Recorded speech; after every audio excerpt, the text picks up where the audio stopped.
तो भरत कौशल्या के पास रो रहे हैं, परेशान, अपने दुख बता रहे हैं, परेशान है वो। पर भरत शत्रुघ्न को बुलाया गया था, क्यों?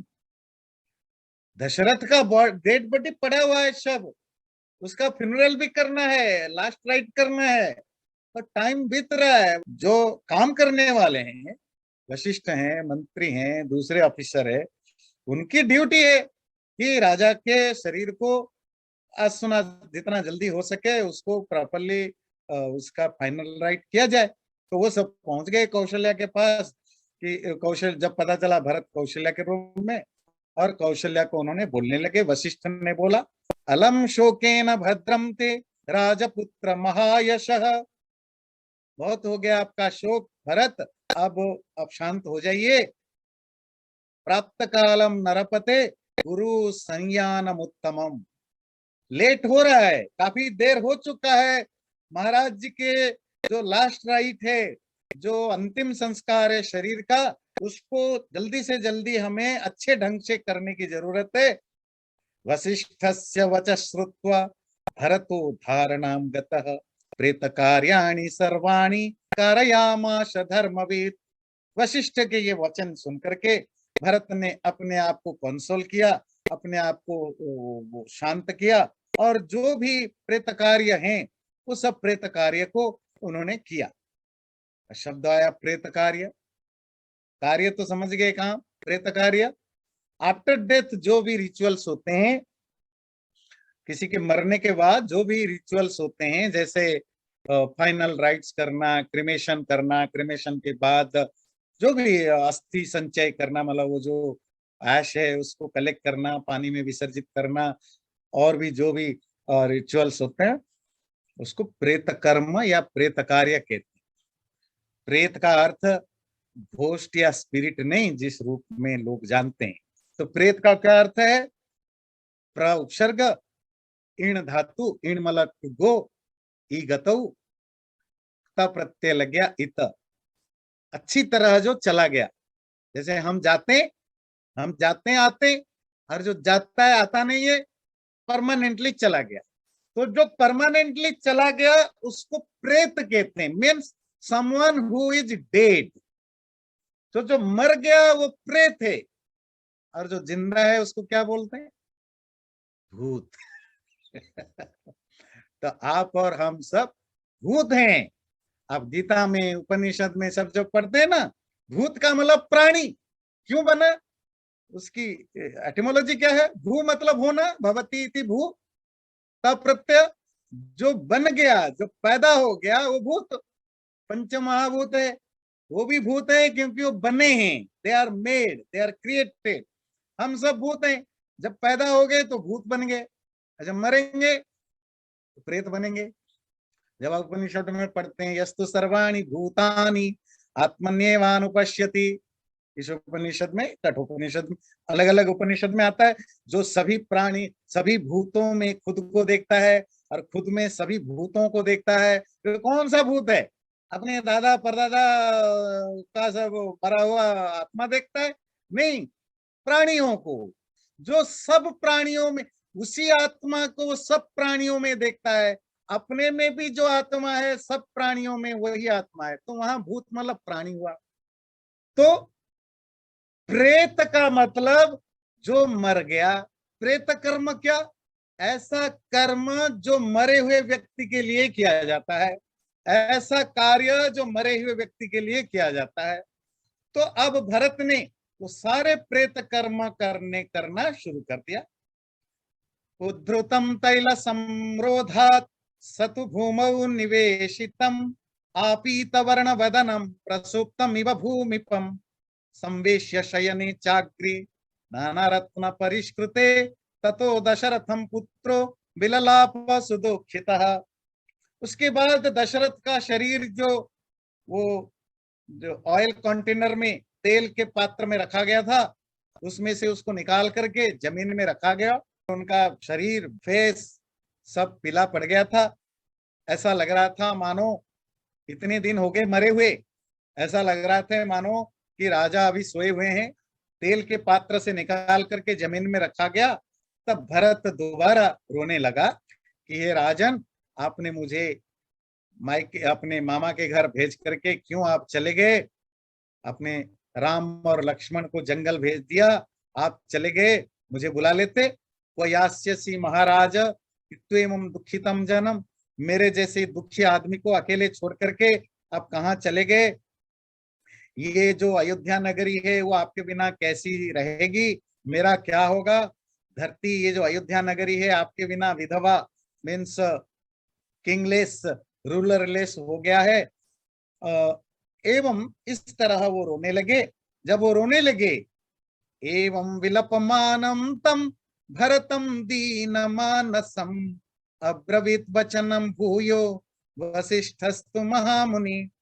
जब भरत दोबारा वहां रोने लगे इस तरह, वशिष्ठ ने दोबारा भरत से बोला, प्रेत कार्याणि यान्यस्य कर्तव्यानि विशाम पते तानि अव्यग्रम महाबाहो क्रियंताम अविचारितम। हे भरत, अभी रोना धोना नहीं, अभी आपका एक ही कर्तव्य है कि विषामपति, विट कहते हैं प्रजा, प्रजा मतलब सिटीजन्स, विट, विट विश्व विषह, प्रजाओं का जो पति मतलब राजा, राजा के प्रेत कार्य, समस्त प्रेत कार्यों को करना अभी तुम्हारा कर्तव्य है। इसीलिए हे वीर भरत, प्लीज बिना सोचे समझे, सोचे समझे मतलब रोना धोना ये सब अभी ना करके, अभी इस काम को प्रॉपरली कैसे परफॉर्म किया जाए उसमें आप फोकस करो। तथेति भरतो वाक्यम वसिष्ठस्याभिपूज्य तत् ऋत्विक पुरोहिताचार्यान त्वरयामास सर्वश। वशिष्ठ की ये बात सुन करके भरत ने बोला, बिल्कुल ठीक है महर्षि।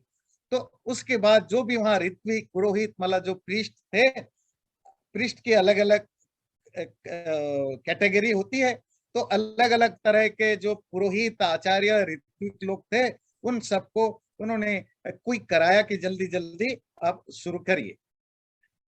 ये त्वग्नयो नरेन्द्रस्य चाज्ञागारात् बहिष्कृता ऋत्विग्भिर्याजकैश्चैव ते अह्नियन्त यथा विधि शिविकायामथारोप्य राजानं गतचेतसं वाष्पकंठा विमनसस्तमुः परिचारका। उसके बाद राजा के शरीर को जो शिविका है, जो लीटर है जिस पर वो डेड बॉडी को रखा जाता है, उसमें रखा गया। और राजा के घर से, जिस अग्नि से घर का यज्ञ होता है, रेगुलर यज्ञ जो बुझता नहीं है कभी, हाँ, अनबुझा आग होता है, उसी अग्नि को लाया जाता था, जिससे कि वो चिता, चिता समझते हैं ना, जो बॉडी को जलाया जाता है, उसी आग से उसको जलाया जाता था। तो वो उस आग को लाया गया और उसके साथ राजा को शिविका में, वो अर्थी में, उसी को शिविका कहा गया, शिविका में डाला गया और डाल करके ले लिया गया। जब शिविका जा रही थी मतलब अर्थी जा रही थी, जैसे आजकल भी आप भारत में देखते हैं, हिरण्यम च सुवर्णम च वासांसि विविधानि च प्रकिरंतो जना मार्गम नृपतेरग्रतो ययौ। तो जो राजा के सामने जो उनके बाकी लोग जा रहे थे, मिनिस्टर्स वगैरह जो भी उनके घर वाले, वो क्या कर रहे थे, सोना, कपड़े, महंगे महंगे चीजें वो सब फेंक करके जा रहे थे। वैसे आज भी बहुत सारे जगह हमने देखा है, जब आरती जाती है ना, तो कुछ लोग घर वाले होते हैं, वो पैसा जो होता है, छोटे छोटे पैसे फेंकते हुए जाते हैं। चंदना गुरु निर्यासान सरलम पद्मकम तथा देवदारुणि चाहृत्य क्षेपयन्ति तथा परे गंधानुच्चा वचांश्चान्यां तत्र गत्वाथ भूमिपम तत्र संवेशयामासु चितामध्ये तम ऋत्विजः।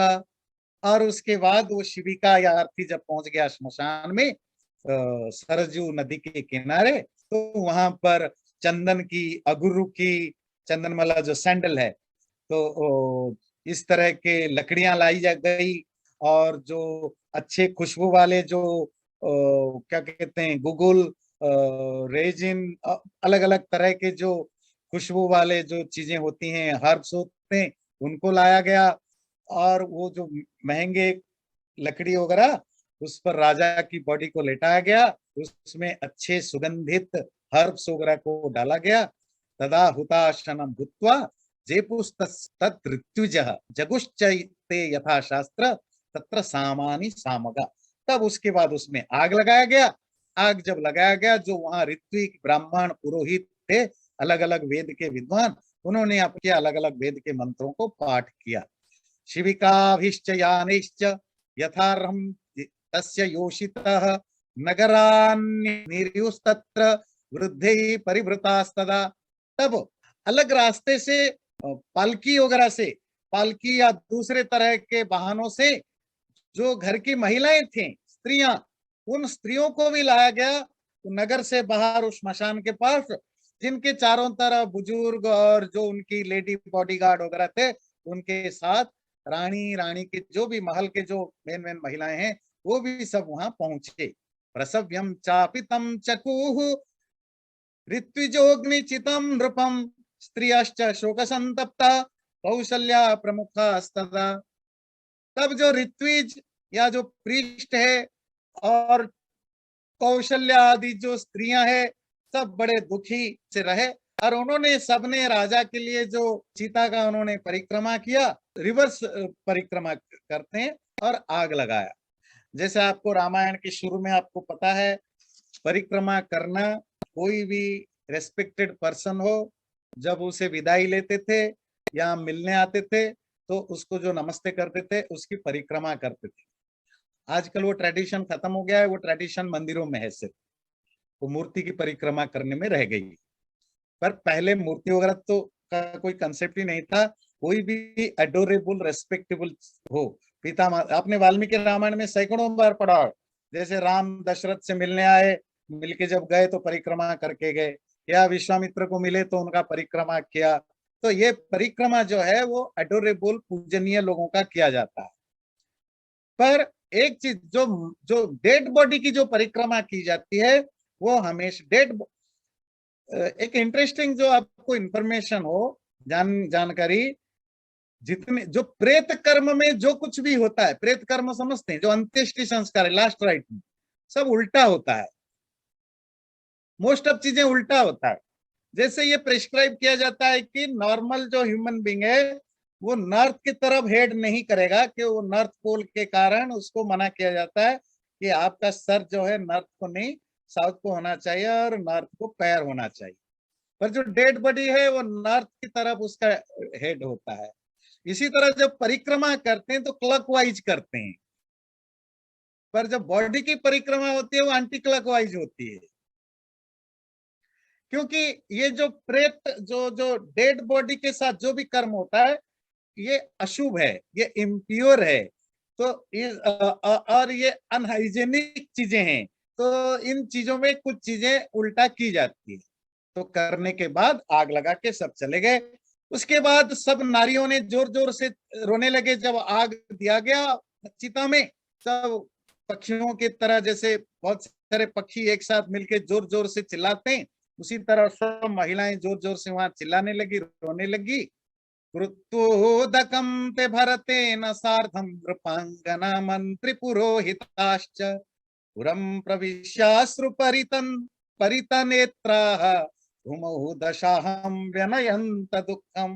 उसके बाद जब अपना दाह संस्कार, मतलब जो लास्ट राइट हो गया, सब गए नदी में, पानी में जा करके नहाए धोए, और नहा धो करके कौन कौन, भरत, जो उनके साथ मंत्री थे, पुरोहित थे, नृपांगना जो राजमहल की जो महिलाएं थी, सबने नहा धो करके राजमहल में प्रवेश किया। और दशाह, दश कहते हैं 10, 10, अह कहते हैं दिन, 10 दिन तक तो दुख में जमीन पर सोए रहे। आज भी ट्रेडिशन है मोस्ट ऑफ इंडिया में कि 10 दिन तक वो 10 डेज ऑफ मॉर्निंग मनाते हैं, शोक, 10 दिन का शोक मनाते हैं। और उसमें क्या करते हैं, 3-4 चीजें ध्यान रखना होता है। जमीन पर सोना होता है, चटाई बिछा के, जो भी, मतलब फ्लोर पर, न कि बेड पर सो नहीं सकते। अपने शरीर को थोड़ा तपस्या की जाती है, इसका भाव है, मतलब आप कोई प्लेजरेबल या लाइफ नहीं जी सकते। आपका खाने में किसी भी तरह का तेल मसाला नमक नहीं होता है, उबला हुआ खाना खाया जाता है। और आप कोई सुंदरता वाला, जैसे कोई अच्छे कपड़े पहनना या शेविंग करना, ये सब चीजें नहीं किया जाता है 10 दिन तक। उसके बाद 11वें दिन फिर नहा धो करके फिर जो भी उसकी रिचुअल होता है उसके बाद आप फिर दोबारा नॉर्मल लाइफ जीते हैं। क्योंकि और ये बड़ा नेचुरल बात है, हमारे घर में किसी का डेथ हो, ऐसा तो नहीं कि आप अगले दिन बिल्कुल फ्रेश हो गए और आपका मन समझ गया, आप अपने काम में लग पड़े, ऐसा होता नहीं है। इट टेक्स टाइम कि आप अपने आप को हील करते हैं। इसीलिए तो 10 दिन का मॉर्निंग पीरियड होता है। उसके बाद क्या हुआ देखते हैं, 277 मतलब 77 सर्ग में, ततो दशाहेति गते कृतशोचौ कृतशौचो नृपात्मजः द्वादशे अहनि संप्राप्ते श्राद्ध कर्माण्य कारयत्। इस तरह 10 दिन तक अशौच, इम्प्यूरिटी का जो टाइम पीरियड होता है या मॉर्निंग पीरियड होता है, उसको पार करने के बाद 12वें दिन भरत और शत्रुघ्न नहा धो करके और दाढ़ी मूंछ वगैरह काट के अच्छे कपड़े पहन करके 12वें दिन जो भी आफ्टर फ्यूनरल जो भी कर्म होता है वो सब उन्होंने किया। ब्राह्मणेभ्य ददौ रत्नम धनमन्नं च पुष्कलम वासांसि च महाराणि रत्नानि विविधानि च वास्तिकं बहु शुक्लं च गाश्चापि शतशस्तथा दासी दासं च यानं च वेश्मानि सुमहान्ति च ब्राह्मणेभ्य ददौ पुत्रो राज्ञस्तस्य ऊर्ध्वदेहिकम्। और 12वें दिन जो भी यज्ञ हवन आदि कर्म करके ज्ञानी ब्राह्मण विद्वान गरीब लोगों को उन्होंने बहुत सारे रत्न धन संपत्ति, बहुत सारे अनाज, अच्छे अच्छे कपड़े, महंगे सोने चांदी आदि जो जेम्स, सैकड़ों की संख्या में गाय, सफेद बकरियां, नौकर चाकर, दासी दास, उन दिनों दास दासी नौकर चाकरों को भी दिया देने की परंपरा थी।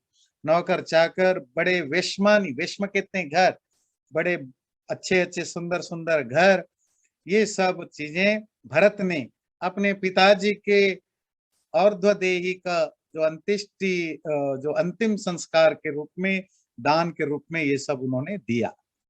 ततः प्रभात समये दिवसे त्रयोदशे विललाप महाबाहुर्भरत शोकमूर्छितः शब्दापिहित कंठस्तु शोधनार्थमुपागतः चितामूले पितुर्वाक्यमिदमाह सुदोक्षितः।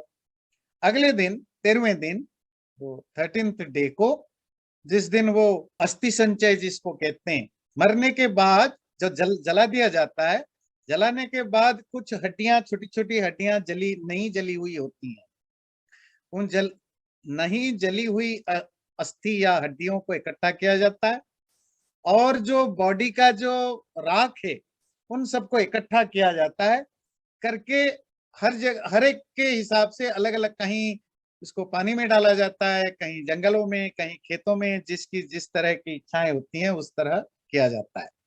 और वे 13वें दिन कलेक्ट किया जाता है। तो 13वें दिन भरत भाई शत्रुघ्न के साथ श्मशान में गए, चिता के पास, और वहां अपने पिताजी के जले हुए जो राख को देख करके दोबारा रोने लगे।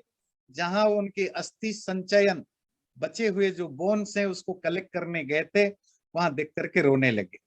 तात यस्मिन् निसृष्टोहम त्वया भ्रातरि राघवे तस्मिन् वनम प्रव्रजिते शून्ये त्यक्तोस्मि हम त्वया। आप भी चले गए और आपके द्वारा जंगल भेजा गया, राम भी जंगल जंगल में है, तो अकेले में यहाँ पड़ा हुआ हूँ। इस तरह दुबाव भरत बीच बीच में रोते हैं। अब ये 6 से लेकर के 20 तक उनका वो विलाप है। विलाप मतलब जो रो करके जो बात करते हैं, तो उनको हम स्किप कर लेते हैं, वो सेम चीज रिपीटेडली है। तो 21 से ततो विषण्णौ श्रान्तौ च शत्रुघ्न भरता बुभौ धरण्याम संव्यवेष्टे ताम भग्न श्रृंग विवर्षभौ। टूटे हुए सिंह वाले बूल की तरह, जिस बूल का सांड के ये सिंग टूट गए हैं, जैसे वो बेचारा हो जाता है, वैसे टूटे हुए सिंग वाले सांड की तरह ये दोनों वीर भाई भरत और शत्रुघ्न दुखी और परेशान हुए। तब वशिष्ठ ने उनसे कहा, ततः प्रकृतिमान वैद्य पितुरेषां पुरोहितः वसिष्ठो भरतं वाक्य मुत्थाप्य तमुवाचः, त्रयोदशोऽयं दिवस पितुर्वृत्तस्य ते विभो सा विशेषास्ति निचये किमिह त्वं विलंभसे।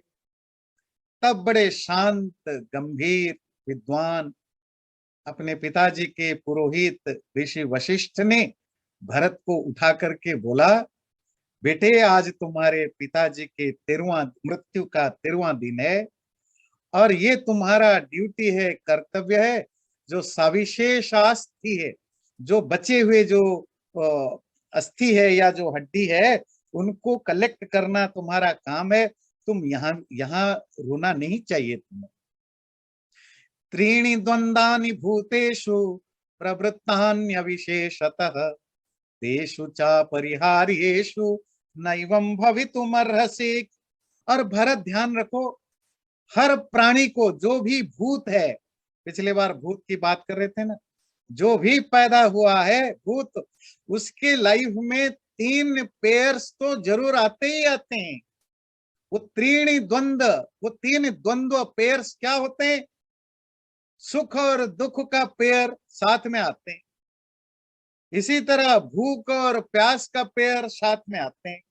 इसी तरह जन्म और मृत्यु का पेयर भी साथ में आते हैं।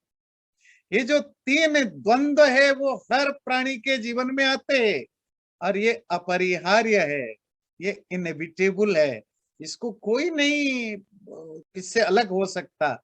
इसीलिए दुखी होने की क्या जरूरत है।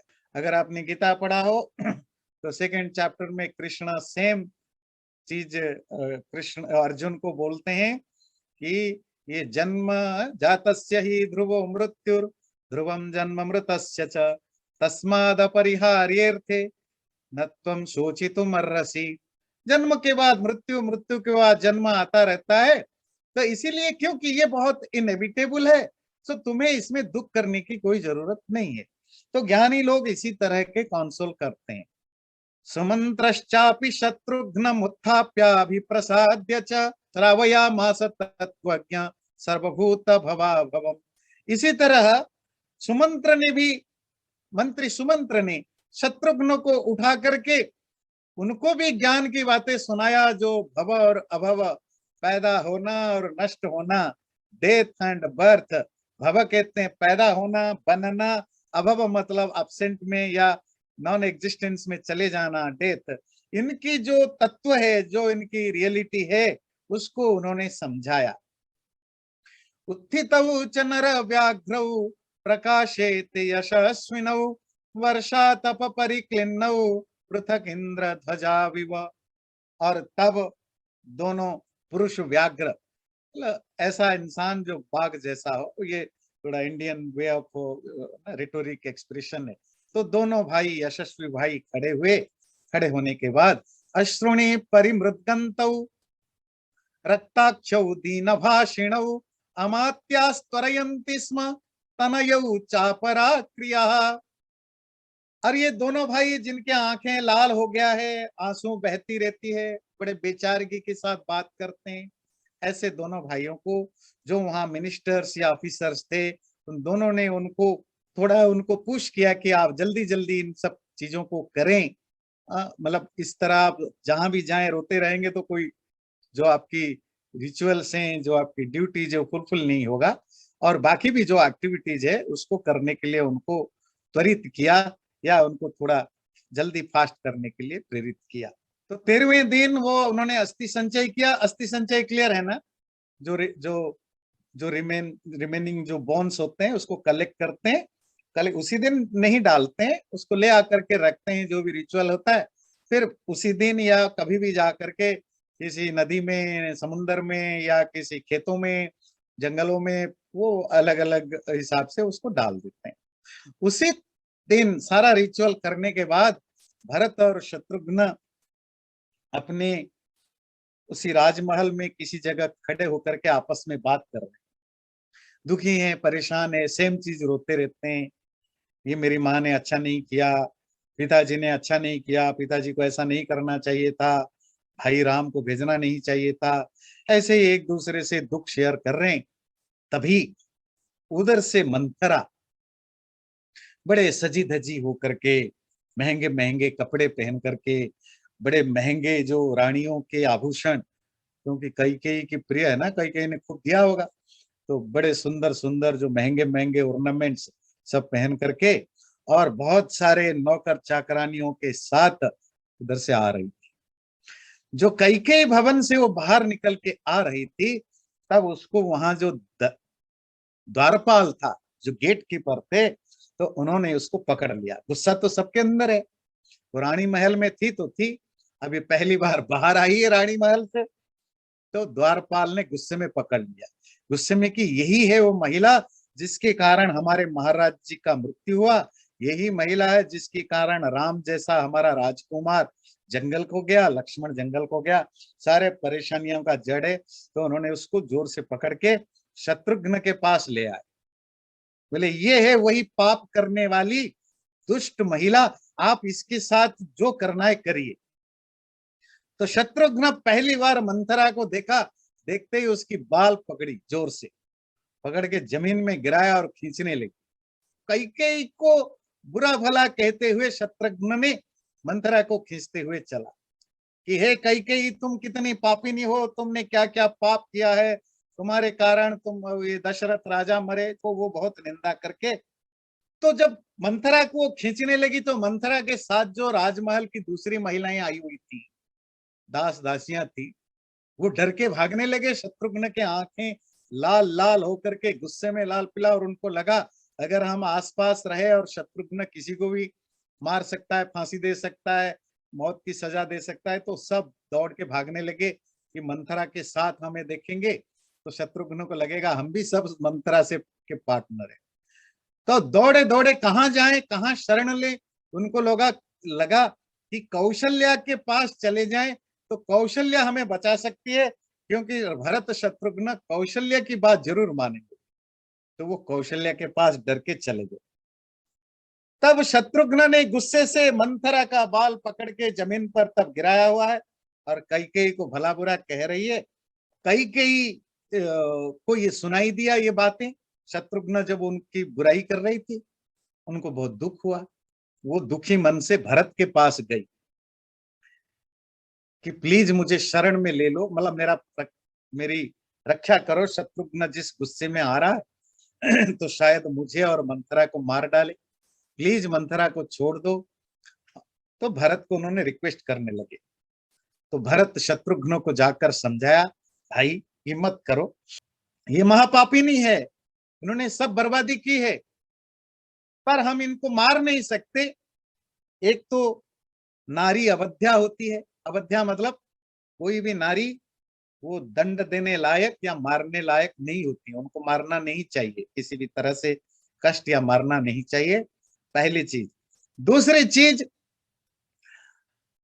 वो तो मेरा बस चलता तो मैं कब से अपनी ये जो जो मेरी सो कल्ड माँ है कैकेयी, उनको मैं कब से मार चुका होता, पर राम के डर से मैं मार नहीं पाया, क्योंकि राम को पता चलेगा वो हमें बहुत भला भला बुरा कहेंगे और हमारे से बात नहीं करेंगे।